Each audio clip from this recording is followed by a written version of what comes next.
हरे कृष्णा। सभी प्रिय भक्त जनों का हार्दिक स्वागत है। आज अपरा एकादशी के उपलक्ष्य में हम लेकर आए हैं एक और वीडियो। तो क्या आपने कभी सोचा है हम सब जिंदगी में क्या ढूंढ रहे हैं?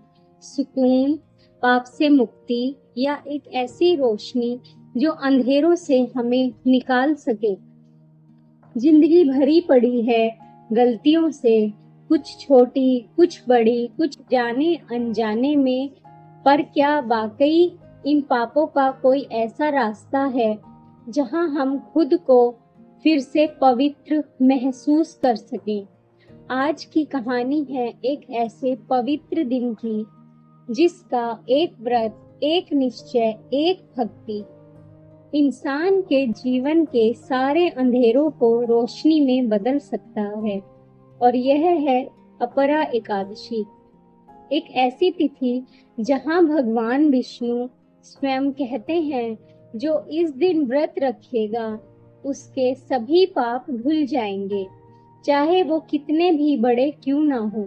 चलिए आज के सफर में हम समझेंगे केवल व्रत का महत्व ही नहीं, बल्कि इंसानियत, फितरत, पाप पुण्य और सुधार का सच क्या है।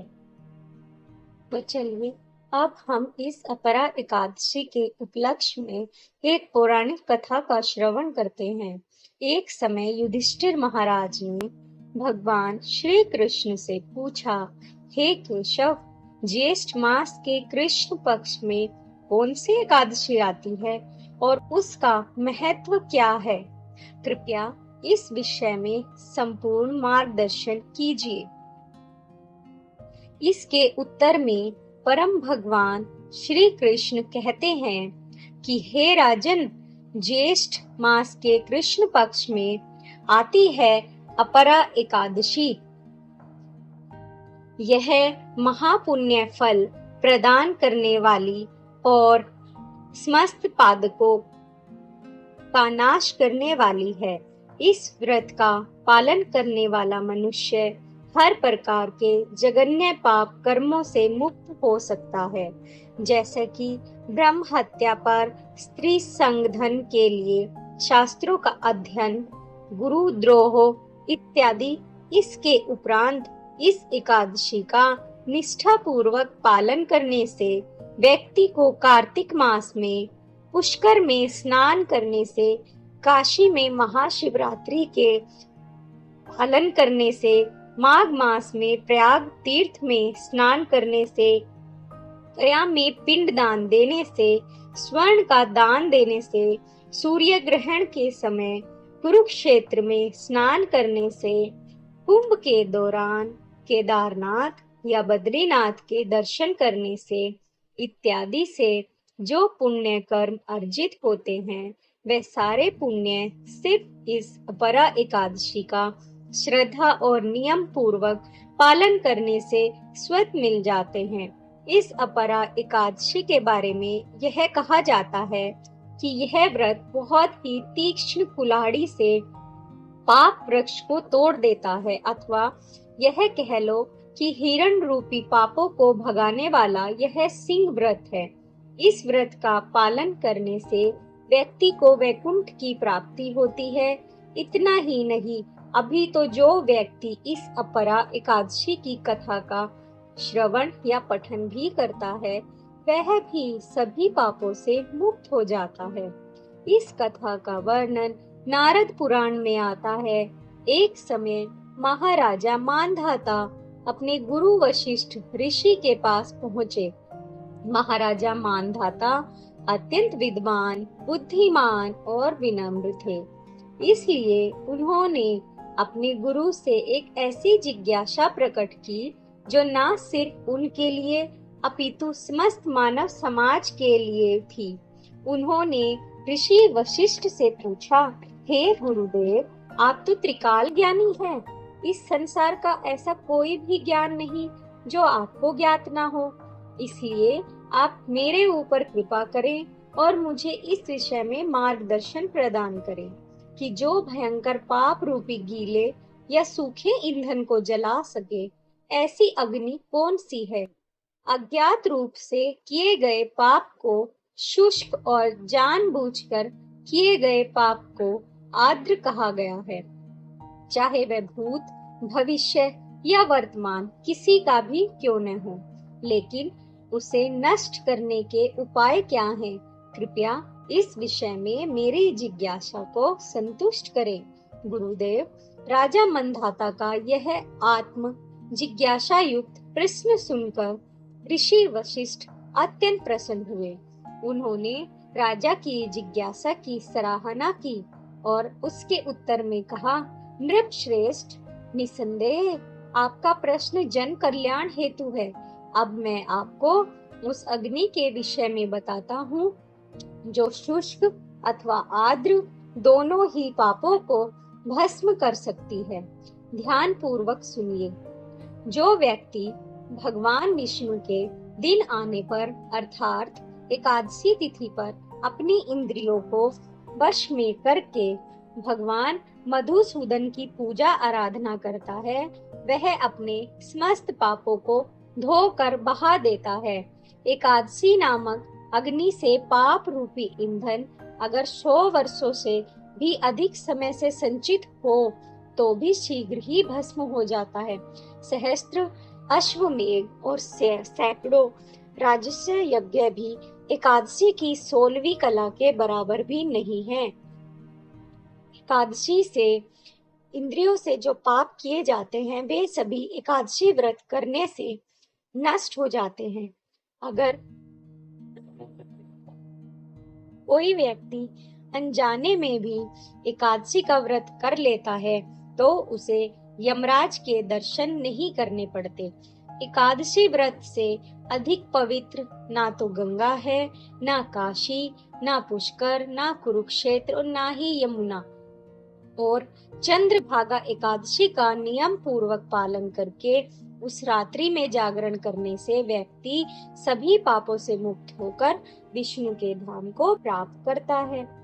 इतना ही नहीं, जो व्यक्ति एकादशी का पालन करता है वह अपने मातृ कुल, पितृ कुल और पत्नी कुल की 10-10 पीढ़ियों का उद्धार कर देता है।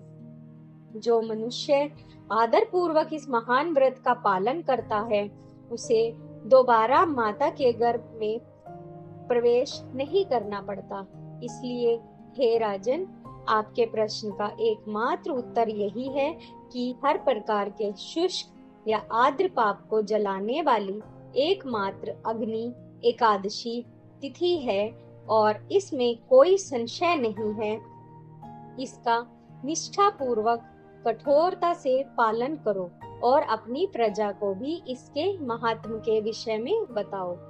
यही आपका कर्तव्य है। और इस प्रकार जब राजा मांधाता ने अपने गुरु वशिष्ठ मुनि से इस एकादशी के महत्व के विषय में सुना तो वे बड़े ही प्रसन्न हुए और अपने गुरु के प्रति उन्होंने कृतज्ञता व्यक्त की और विनम्र भाव से उन्हें प्रणाम अर्पित किए। तत्पश्चात राजा अपने राज्य में वापस आ गए। अपने राज्य में आकर उन्होंने उस एकादशी महात्म्य का प्रचार किया और वर्ष में आने वाली सभी एकादशी तिथियों का नियम और निष्ठा पूर्वक पालन किया। अपने संपूर्ण जीवन काल में इस महान एकादशी व्रत का पालन करने के कारण राजा मांधाता ने अपने जीवन के अंत में परम आध्यात्मिक जगत वैकुंठ लोक को प्राप्त किया। तो ऐसी मंगलकारी है यह अपरा एकादशी। प्रत्येक मनुष्य का कर्तव्य है कि हमारी वैदिक धरोहर को संजो कर रखने वाले इस महान और पुण्य व्रतों का पालन करें और अपनी आध्यात्मिक प्रगति करें। सनातन शिक्षाओं को प्रसारित करना यह भी महापुण्य का कार्य है और हमने यह अभियान उठाया है कि हम अपने वैदिक शास्त्रों की प्रमाणित कथाओं को यथारूप में संपूर्ण विश्व के कोने-कोने तक पहुंचाना चाहते हैं और इस कार्य में आप हमारी सहायता करें। हमारे चैनल को लाइक, शेयर और सब्सक्राइब करें। जिंदगी हर किसी को एक दूसरा मौका देती है, पर कुछ दिन कुछ पल ऐसे होते हैं जो जिंदगी बदल देते हैं। अपरा एकादशी वही एक पल है। इस दिन अगर आपने मन से व्रत रखा, किसी से माफी मांगी, किसी की मदद की, भगवान के चरणों में समर्पण दिया, तो समझ लीजिए आपने सिर्फ पाप नहीं धोए, बल्कि एक नए जीवन की शुरुआत की। तो इस अपरा एकादशी बस एक सवाल अपने दिल से पूछें, मैं कैसे इंसान बनना चाहता हूँ? और अगर जवाब सच्चा है, तो विष्णु भगवान आपके हर कदम के साथी बन जाएंगे। भूलिए मत, व्रत सिर्फ भोजन का नहीं होता, व्रत होता है एक संकल्प का, एक आत्मा परिवर्तन का। आइए जानते हैं इस साल 2025 में अपरा एकादशी कब है। इस साल अपरा एकादशी 23 मई को है और शुभ मुहूर्त बन रहा है। एकादशी तिथि प्रारंभ हो रही है 23 मई 2025 को रात 1:12 पर और समाप्त हो रही है 23 मई 2025 को 10:29 पर। पारण का समय रहेगा 5:26 पर सुबह से 8:11 शाम तक। पारण तिथि के दिन द्वादशी समाप्त होने का समय है 7:20 पर। आइए जानते हैं अपरा एकादशी की पूजा विधि। सुबह जल्दी उठकर स्नान आदि से निर्वस्त्र हो जाएं। घर के मंदिर में दीप प्रज्वलित करें। भगवान विष्णु का गंगा जल से अभिषेक करें। भगवान विष्णु को पुष्प और तुलसी दल अर्पित करें। अगर संभव हो तो इस दिन व्रत भी रखें। भगवान की आरती करें, भगवान को भोग लगाएं। इस बात का विशेष ध्यान रखें कि भगवान को सिर्फ सात्विक चीजों का भोग लगाया जाता है। भगवान विष्णु के भोग में तुलसी को जरूर शामिल करें। ऐसा माना जाता है कि बिना तुलसी के भगवान विष्णु भोग ग्रहण नहीं करते हैं। इस पावन दिन भगवान विष्णु के साथ ही माता लक्ष्मी की पूजा भी करें। इस दिन भगवान का अधिक से अधिक ध्यान करें। एकादशी पूजा की सामग्री लिस्ट में श्री विष्णु जी का चित्र अथवा मूर्ति रखें। पुष्प, नारियल, सुपारी, फल, लौंग, धूप, घी, पंचामृत, अक्षत, तुलसी दल, चंदन और मिष्ठान से पूजा करें। तो आप सभी भक्तजनों को अपरा एकादशी की हार्दिक शुभकामनाएं। अगर आपको वीडियो पसंद आई हो तो चैनल को लाइक और सब्सक्राइब करना ना भूलें। ओम नमो भगवते वासुदेवाय नमः। ओम नमो भगवते वासुदेवाय नमः। हरे कृष्णा सभी को।